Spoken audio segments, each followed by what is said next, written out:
Пятница, 15:00. Новости, о которых говорят. Новая книга о Гарри Поттере поступила в продажу. Американец стал первым в мире человеком, который удачно прыгнул с самолета без парашюта. В студии Дарья Федотова, это Лав-Радио. Президент Владимир Путин сегодня принял участие в параде в Санкт-Петербурге по случаю Дня военно-морского флота.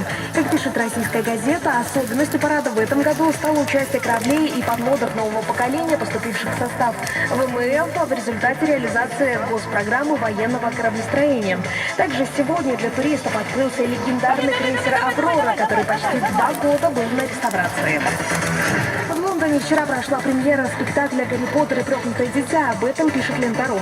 Сценарий на основе новой книги британской писательницы Джоан Роулинг написала драматург Джек Торн.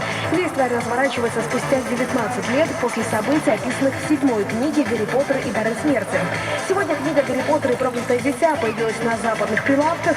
Старт продаж приурочен ко дню рождения автора Поттерианы Джоан Роулинг. Ей сегодня 51 год, а ее главному персонажу Гарри Поттеру 36. В России новая книга «Гарри Поттер и проклятое дитя» появится на прилавках в ближайшие дни, сообщает Интерфакс со ссылкой на сеть магазинов «Московский дом книги». Вчера американский скайдайвер экстремала